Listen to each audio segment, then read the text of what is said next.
Sugar भयो कति वर्ष भयो? 10 वर्ष 10 वर्ष भयो होइन।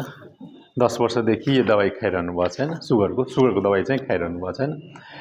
अनि यो सुगर छ, प्रेसर, अनि प्रेसर भएको 1 वर्ष प्रेसर भएको 1 वर्ष। अनि कोलेस्ट्रोलको पनि दबाई कति भयो खाएको? कोलेस्ट्रोलको सुरुमा बढेर खाइयो, बिचमा छोड्यो, बिचमा छोड्नु अनि फेरि यो 1 महिना अगाडिदेखि चाहिँ अब त्यही त अस्ति इमर्जेन्सीमा भर्ना आउनुभएको थियो होइन। अनि आज चाहिँ इमर्जेन्सीमा यहाँ बोलाउनु भनेको कारण के हो भनेपछि त्यही अब सुगरमा नि दबाई भनेको 10% मात्र हुन्छ कि 90% तपाईँको खानपिन र जीवनशैली हो कि है त। त्यसले गर्दा यो खानाको लिस्ट हो कि है त। सुरुमा त अब तपाईँले चिन्ता नै गर्नु परेन, किनभने यो सुगर अब माथि पुस्दै नै आउँछ कि। घरमा छ अरू कसैलाई? छैन, मलाई मात्र हो भनेपछि अब माथिबाट आउँछ कि 7 पुस्ता माथिबाट होइन। अब पहिला चाहिँ ज्यान थियो, देवी देवताको नाम लगाएर सक्यो होइन। त्यो रोग त पहिला पनि थियो नि त होइन। आमापट्टि बुवापट्टि दुईतिरबाटै आउँछ। र अहिलेको खानपिन जीवनशैली सबै बदल्यो नि त। अहिले सबै खानेकुरामा दबाई छरेको हुन्छ नि त। त्यसले गर्दा चाहिँ त्यो रोगहरू बढ्दै गइरहेछ है त। त्यसले गर्दा चिन्ता चाहिँ नगर्नु होला। चिन्ताले सुगर बढ्छ है। तपाईँ आधी घन्टा बसेर चिन्ता गर्नु र 1 केजी मिठाई खानु, चिन्ताले बढी चाहिँ सुगर बढ्छ। त्यसले गर्दा भन्न खोजेको चिन्ता चाहिँ नगर्नु होला है। पुस्ताले सम्पत्ति पनि छोडेर गयो नि त होइन हो। सम्पत्ति पनि छोडेर गएछ नि त पुस्ताले। त्यसले गर्दा चाहिँ रोग पनि छोडेर गयो। चिन्ता चाहिँ नगर्नु होला भन्न खोजेको है त। खानामा चाहिँ चिनी, सक्खर, मह नखानु होला है। र बोतलको कुरा जति पनि आउँछ नि, कोक, फ्यान्टा, जुसहरू, यिनीहरू नखानु होला। यिनीहरू चिनीको मात्रा धेरै हुन्छ। कहिलेकाहीँ त मिल्छ होला होइन। कहिलेकाहीँ हुन्छ नि, अब कहिलेकाहीँ भोज भयो, पार्टी भयो, त्यो पनि खानासाना खाएर हुन्छ नि लास्टमा अलिकति कुनै कुरा खान मन लाग्यो भने त्यस्तो चाहिँ हुन्छ नि, त्यो चाहिँ गर्नु होला। र सुगर फ्री डाइट कोक ट्याब्लेटहरू आउँछ नि, यिनीहरू चाहिँ नखानु होला। त्यो सुगर फ्री ट्याब्लेटहरू सब बिजनेस हो कि है। त्यो चाहिँ विचार गर्नुपर्छ तपाईँले। बाद बाँकी सबै थोक खान मिल्छ, बिहामा, भोजमा, दसैँ तिहार सबै थोक खान मिल्छ। तर विचार के गर्नु पऱ्यो, मलाई डक्टरले यसरी खान भनेको छ। अहिलेसम्म जस्तै भात दाल सब्जी खाइरहनु भएको थियो नि, अब सब्जी दाल भात हुन्छ। हेर्नु त यो थाल हो, घरमा खानु बाहिर खानु यस्तै खानु होला। आधी थालमा चाहिँ तरकारी साग सलाद हो, र यता दाल मासु अन्डा दही भयो। भात अथवा रोटी थोरै र अन्तिममा खानु होला है। यो तरिकाले मात्र खानु हो। जस्तै अलिअलि साग सब्जी राख्नु होला अन्तिममा भात रोटीसँग मिलाएर खानलाई। तर स्टार्टिङ चाहिँ साग सब्जी सलाददेखि सुरुवात गर्नु होला। त्यसपछि यो दाल मासु अन्डा दही जे हुन्छ खानु होला होइन। भात अथवा रोटी थोरै र अन्तिममा। यो तरिकाले मात्र खानुभयो भने तपाईँको जुन शरीरमा हुन्छ नि खाना खाएर जुन सुगर बढ्छ नि, त्यो चाहिँ 75%ले तपाईँको सुगर बढ्दैन कि हो। र बिहान जुन हुन्छ नि, बिहान आधीदेखि 1 घन्टा हिँड्ने, आधी घन्टा बसेर योगा गर्ने है। अनि जाँड रक्सी चुरोट खैनीहरू त खानुहुन्न नि है। त्यो चाहिँ गर्नु होला।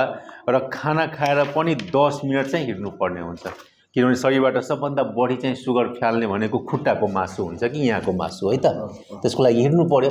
त खाना खाएर 10 देखि 15 मिनट हिँड्नुभयो भने तपाईँको 25%ले सुगर बढ्दैन खाना खाएर।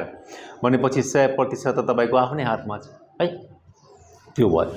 र अर्को कुरा चाहिँ जस्तै एउटा इक्जाम्पल दिन्छु कि, अब तपाईँ टिचर अलि होइन, इक्जाम्पल कस्तो छ भनेपछि नि, तपाईँको शरीरमा नि जस्तै 50 सुगर बढ्नलाई यति साग सब्जी सलादले 50 बढाउँछ भने यति चाहिँ भात रोटीले 50 बढाउँछ, यति जमिन मुनि कुराले 50 बढाउँछ। भनेपछि खाना त सबै मिल्दो रहेछ। जमिन मुनिको आलु पनि खान मिल्छ, तर मात्रा चाहिँ थोरै है त, मात्रा चाहिँ थोरै। फलफुल चाहिँ कुनै पनि खाली पेटमा नखानु होला। स्याउ चाहिँ सधैँवटा खान मिल्छ, सुन्तला सधैँवटा खान मिल्छ, किनभने फलफुल पहिला जुन तपाईँले सानोमा खाएको फलफुल अहिले खाएको फलफुल फरक छ नि त। पहिला जुन अब भगवानले बनाएको फलफुल त अहिले सबै मान्छेले बनाइदियो नि त होइन। सबैलाई यताबाट उता क्रस गरेर होइन, यताबाट उता गरेर यत्रो फलफुल भएको छ। र गुलियोपन कति छ भनौँ न अहिलेको फलफुलमा नि, गुलियोपन धेरै बढ्यो र फाइबर चाहिँ घट्दै गयो। त्यसले गर्दा के हुन्छ भने पछि एकैचोटि अलिकति छिटै चाहिँ पच्छ कि, त्यसले गर्दा सुगर चाहिँ बढ्छ। तपाईँको शरीरलाई केही मतलब छैन कि यो गुलियो चाहिँ फलफुलको हो, यो गुलियो चाहिँ के अरे चिनीको हो, तर एकनासै व्यवहार गर्छ कि। त्यसले गर्दा फलफुल खान मिल्छ, शरीरलाई चाहिन्छ, तर चाहिँ खाली पेटमा नखानु होला। स्याउ हो, नास्ता खाना खाएर होइन। स्याउ सधैँ एउटा खान मिल्यो, सुन्तला सधैँ एउटा खान मिल्यो, दुईवटा फेरि होइन है त। एउटा र जुन बढी गुलियो फलफुल हुन्छ नि, जस्तै अब तपाईँले आँप भयो, अङ्गुर भयो, लिची भयो, केरा भयो, खरबुजा भयो होइन, यिनीहरू त बढी गुलियो हुन्छ होइन। अनि यिनीहरू पनि खान मिल्यो, तर हप्तामा 1 दिन अथवा 2 दिन सानो पिस है। केरा खान मन छ भने हप्तामा 1 दिन सानो पिस खायो। सुगरको लागि कुन खाना राम्रो नराम्रो भन्दा पनि सबै खाना राम्रो, तर मात्राको कुरा चाहिँ त मात्रा चाहिँ थोरै खाने र अलिकति हिँडिहाल्ने है त। र यस्तो छ कि जस्तै सुगरको रोग चाहिँ राम्रै हुन्छ, समस्या चाहिँ नराम्रो हो। सुगरको दबाई महँगो भन्दा पनि समस्या महँगो हुन्छ है त। त्यसले गर्दा मलाई जिन्दगीभरि समस्याबाट बच्नलाई मेरो दबाई खाइरहेको छु होइन, मेरो चाहिँ सुगर कति रेन्जमा टार्गेट राख्ने त, लक्ष्य दायरा मेरो के हो भनेर राख्ने भनेर हुन्छ नि। भनेपछि तपाईँको चाहिँ लक्ष्य दायरा चाहिँ यो, जस्तै यो HbA1c छ नि, यो 3 महिनाको चाहिँ औसत सुगर छ कि, 3 महिनाको औसत सुगर छ कि, यो चाहिँ 7 भन्दा मुनि हुनुपर्छ कि है त। खाली पेटको 80 देखि 130 हुनुपर्छ होइन, खाना पछाडि 40 देखि 180 हुनुपर्छ। यो लक्ष्य दायरामा भयो भने तपाईँको कुनै पनि समस्या कहिले पनि हुँदैन है त। यो चाहिँ लक्ष्य दायरा हो तपाईँको है त। अर्को कुरा, सुगरले आँखामा हान्छ कि यो साइडबाट हान्छ कि, बिचमा दृष्टिमा समस्या आउने बेलामा धेरै ढिलो भइसकेको हुन्छ। त्यसले गर्दा के हुन्छ नि, घरभित्र होस्, घर बाहिर होस्, खेतबारी कतै जानुहुन्छ, खाली खुट्टा नजानु होला। घरको चप्पल छुट्टै राख्नु, बाहिरको चप्पल छुट्टै राख्नु, तर चाहिँ खाली खुट्टा चाहिँ नहिँड्नु होला है त।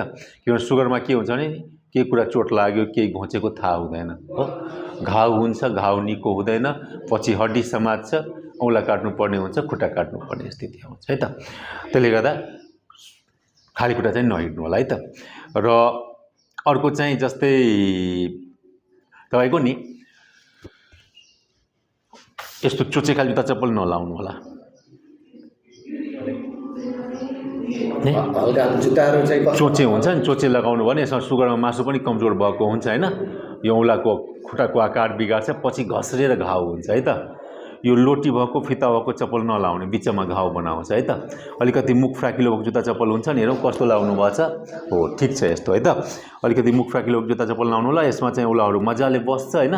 र यो जुत्ताहरू लाउँदाखेरि जहिले पनि झारेर लगाउनु होला कि, बिचमा ढुङ्गा पसेको हुन्छ होइन, कहिलेकाहीँ त्यो ढुङ्गाले घाउ बनाउँछ है त। र अर्को कुरा चाहिँ जस्तै पछाडि पल्टाएर हेर्ने, केही किलाहरू घोचेको छ कि होइन। र सधैँ राति चाहिँ खुट्टा धोएर पखालेर सुत्ने, औँलाको बिचहरूमा चाहिँ कपडा लिएर सुक्खा राख्ने, बाहिर बाहिर कहिलेकाहीँ नरिवल तेल अथवा लोसन लगाउँदा हुन्छ है त, त्यो चाहिँ गर्नु होला। र हामी चाहिँ 10 चोटि अनुहार ऐनामा हेर्छु दिनभरिमा होइन, खुट्टा चाहिँ चेक गर्दैनौँ नि त होइन, किनभने खुट्टाको समस्या आयो भने फेरि गाह्रो हुन्छ कि है त। त्यो भयो यति होइन। र यति कुराहरूमा ध्यान दिनुपर्ने हुन्छ, त्यसपछि समस्या चाहिँ हुँदैन है त। रोग त अब लागिसक्यो, रोगबाट बचाउन त अब होइन त्यो हुन्छ, तर चाहिँ समस्याबाट बस्नु नै ठुलो कुरा हो होइन है त। अस्ति पनि इमर्जेन्सीमा आउनुभएको थियो नि, 60% बिरामी सुगरकै थियो है। कोही किडनी डायलिसिसको लागि पर्खिरहेछ, कोही खुट्टा काट्नलाई पर्खिरहेछ, कोही आँखाको समस्या लिएर आइरहेछ, कोही मुटुघात, कोही पक्षघात है त। तर यो लक्ष्य दायरामा राख्नुभयो भने त्यो समस्याहरू भएन है त। यति चाहिँ विचार गर्नुपर्ने हुन्छ। हामीले जुन एउटा